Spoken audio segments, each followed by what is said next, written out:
ជំរាបសួរអ្នកទាំងអស់គ្នាខ្ញុំឈ្មោះខេតលីនឆ្នាំនឹងខ្ញុំ13ឆ្នាំហើយនៅសិង្ហបុរីខ្ញុំរៀនថ្នាក់ទី7ហើយខ្ញុំរៀននៅសិង្ហបុរីដូចជាបាន3ឆ្នាំហើយខ្ញុំទៅរៀនដំបូង2023ថ្នាក់ទី4ដូចជា9ឆ្នាំខ្ញុំចាប់ផ្ដើមរៀននៅសិង្ហបុរីហើយអញ្ចឹងមុនខ្ញុំចូលសិង្ហបុរីហ្នឹងខ្ញុំក៏ត្រូវការប្រឡង AIS ដែរមុនខ្ញុំចូលហ្នឹងខ្ញុំក៏បានដូចជា prepare ច្រើនខ្ញុំធ្វើលំហាត់ច្រើនដូចកូនឲ្យដូចបងអូនខ្ញុំដូចចឹងណាឲ្យទៅផ្ទះចប់រៀនចប់ហើយទៅផ្ទះហ្នឹងធ្វើលំហាត់រហូតប៉ាហ្នឹងអង្គុយចិត្តខ្ញុំឲ្យមើលខ្ញុំធ្វើរហូតធ្វើ math ធ្វើ science ធ្វើអង់គ្លេសដូចចឹងធៀមប្រឡងប៉ុន្តែខ្ញុំនិយាយចឹងហ្នឹងមិនមានន័យថាស្រួលទេណាពេលខ្ញុំមុនប្រឡងហ្នឹងខ្ញុំក៏គិតថាពិបាកដែរមានពេលខ្លះហ្នឹងខ្ញុំចង់ធ្វើហ្មងមានពេលខ្លះសំណួរពិបាកពេលខ្ញុំយំពេញនឹងរករឿងប៉ាម៉ាក់ព្រោះខ្ញុំអត់ចង់ធ្វើប៉ុន្តែពេលខ្ញុំមានអារម្មណ៍ដូចចឹងហ្នឹងខ្ញុំឈប់យំសិនហើយទៅខ្ញុំគិតទៅខ្លួនឯងខ្ញុំទៅសិង្ហបុរីហ្នឹងទៅដើម្បីឲ្យគេហើយទៅខ្ញុំគិតទៅដើម្បីហ្នឹងមាន future ល្អពេលទៅសិង្ហបុរីបានចូលសាលាល្អហើយទៅខ្ពស់ទៀតបានចូលសាលាល្អទៀតហើយទៅបានឲ្យម៉ាក់ប៉ាហ្នឹងមានជីវិតល្អដែរពេលចាស់ឡើងណាព្រោះអីបានលុយបានចូលសាលាអីល្អចឹងទៅចាអរគុណចឹងទៅខ្ញុំក៏ខំប្រឹងរៀនដែរខំប្រឹងធ្វើលំហាត់ឲ្យបានអីហ្នឹងពេលធ្វើលំហាត់យូរទៅឲ្យបាន 100%ប្រឡងនៅសាលាហ្នឹងបាន 100%រហូតក្នុងថ្នាក់ហ្នឹងទី1រហូតណាខ្ញុំប្រឹងធ្វើលំហាត់ចឹងរហូតហើយទៅពេលចូលប្រឡងហ្នឹងពេលចូលប្រឡងអង់គ្លេសមុនហ្នឹងខ្ញុំអត់សូវភ័យហ្មងទេខ្ញុំអត់សូវខ្លាចទេព្រោះអីអង់គ្លេសហ្នឹងខ្ញុំនិយាយនៅផ្ទះរហូតហ្នឹងមានអីខ្លាចខ្ញុំនិយាយរហូតខ្ញុំចេះអង់គ្លេសលងរិលឯហ្នឹងប៉ុន្តែព្រោះអីចឹងហ្នឹងខ្ញុំអត់ភ័យទៅខ្ញុំចូលប្រឡងខ្ញុំអត់សូវដូច I was like not really careful about what I did during the exam ចឹងទៅខ្ញុំពេលចេញលទ្ធផលចេញមកហ្នឹងខ្ញុំរៀងអន់ចិត្តណាព្រោះអី I didn't reach my full potential while doing the exam and I didn't get the results that I wanted ហើយខ្ញុំនិយាយចឹងហ្នឹងដឹងថាបងប្អូនច្រើនអ្នកហ្នឹងក៏មានអារម្មណ៍ដូចចឹងធ្លាប់មានអារម្មណ៍ដូចចឹងដែរប៉ុន្តែពេលចូលប្រឡងម៉ាត់ហ្នឹងខ្ញុំមានអារម្មណ៍ភ័យណាព្រោះអីម៉ាត់ហ្នឹងខ្ញុំក៏បកកាយដែរខ្ញុំមិននិយាយថាខ្ញុំអត់បកកាយប៉ុន្តែគ្រាន់តែម៉ាត់ហ្នឹងវារៀងបាក់ជាងព្រោះអីមិនហួរញ៉ៃណាយើងនិយាយម៉ាត់ណាយើងនិយាយអង់គ្លេសហួរញ៉ៃមិនស្រួលប៉ុន្តែយើងមិននិយាយម៉ាត់ណាអញ្ចឹងទៅពេលខ្ញុំចូលប្រឡងហ្នឹងខ្ញុំក៏រៀងភ័យដែរប៉ុន្តែខ្ញុំគិតថាព្រោះអីភ័យហ្នឹងបានធ្វើល្អព្រោះអីឥឡូវហ្នឹងម៉ាក់ប៉ាច្រើនអ្នកទាំងអស់គ្នាហ្នឹងប្រាប់កូនឲ្យធ្វើឲ្យក្លាហាន be brave just go and do it ប៉ុន្តែពេលខ្លះហ្នឹងបងប្អូនហើយកូនហ្នឹងអត់យល់ថាខ្ញុំក្លាហានមកខ្ញុំខំធ្វើអី What do you mean you want me to be brave? I'm already being brave. ប៉ុន្តែត្រូវគិតថា before you can be brave, you have to be scared first. ត្រូវមានអារម្មណ៍ខ្លាចបានធ្វើក្លាហានបានអញ្ចឹងពេលចូលប្រឡងហ្នឹងខ្លាចក៏ដែរអត់ចង់ធ្វើក៏ដែរប៉ុន្តែបើចូលធ្វើនៅតែចូលធ្វើហ្នឹងអាហ្នឹងបានគេហៅថាក្លាហានអញ្ចឹងថ្ងៃហ្នឹងដែលខ្ញុំទៅប្រឡងហ្នឹងខ្ញុំក្លាហានមែនតើខ្ញុំអង្គុយនៅក្នុងតុបហ្នឹងម៉ានម៉ោង1ម៉ោង2ម៉ោងអីខ្ញុំអង្គុយនឹងសរសេរឲ្យអស់ម៉ោងអាហ្នឹងខ្ញុំហៅថាក្លាហានហើយទៅចេញមកខ្ញុំ I felt very relieved with myself that I could really do my best and get the results that I wanted in the end ហើយទៅចុងក្រោយហ្នឹងខ្ញុំក៏ទៅរៀននៅសិង្ហបុរីដែរប៉ុន្តែខ្ញុំចូលរៀននៅសិង្ហបុរីហ្នឹងមិនមែនស្រួលទេខ្ញុំមិនមែនទៅរៀនហ្នឹងហើយទៅដូចស្រួលអីក៏ស្រួលប៉ុន្តែពេលខ្ញុំចូលរៀនសិង្ហបុរីហ្នឹងគេរៀនភាសាមួយដែលខ្ញុំអត់ចេះភាសាហ្នឹងចិនហើយចិនហ្នឹងខ្ញុំអត់ដែរចេះហ្មងពីមុនខ្ញុំអត់ដែរនិយាយអត់ដែររៀនខ្ញុំរៀនតែខ្មែរហើយអង់គ្លេសអញ្ចឹងទៅខ្ញុំខ្លាចមែនតើគេសេងហ្នឹងរៀន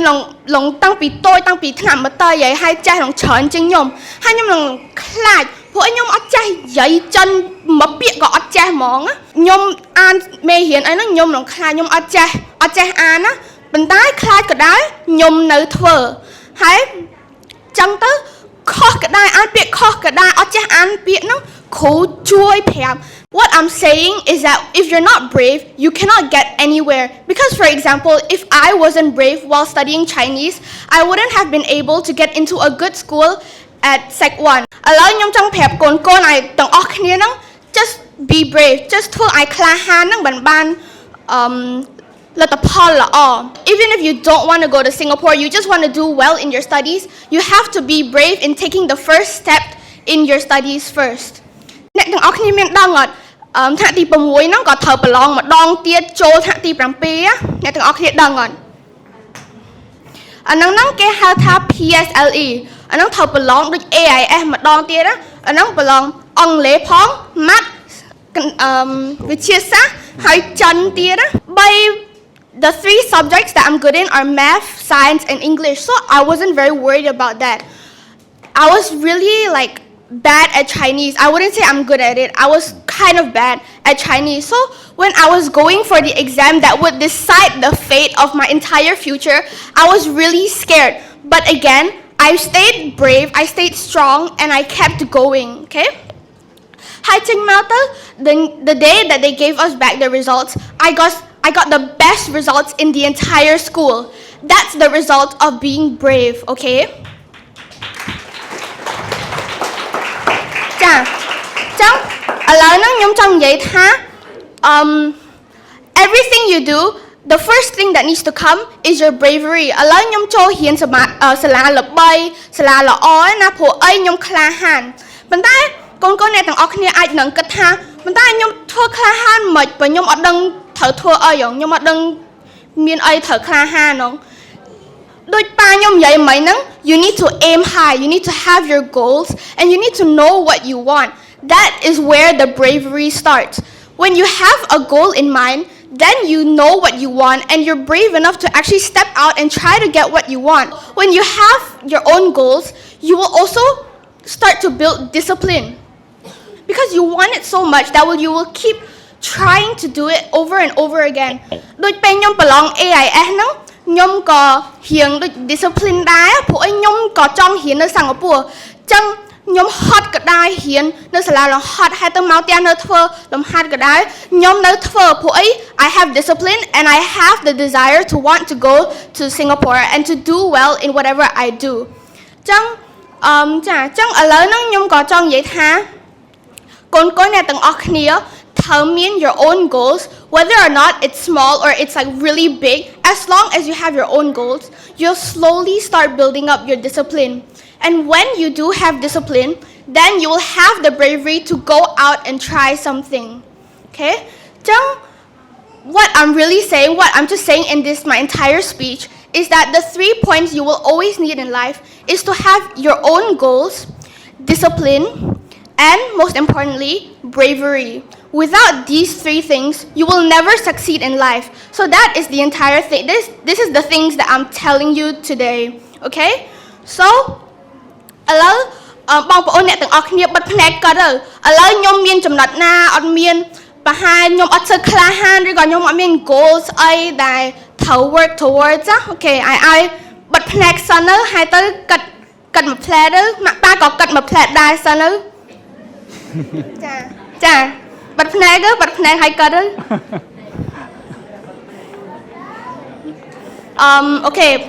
you can open your eyes បើកភ្នែកមកវិញណាគេអត់សូវក្លាហានណាគេខ្លាចពេកអត់ដែរធ្វើអីព្រោះអីអត់មាន like you don't have the bravery inside of you ទៅធ្វើសុំលើកដៃមួយ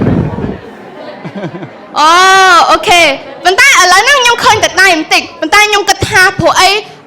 អត់ក្លាហានហ្នឹងមិនអត់លើកដៃអញ្ចឹងខ្ញុំគិតថាមានច្រើនអ្នកដែរចា now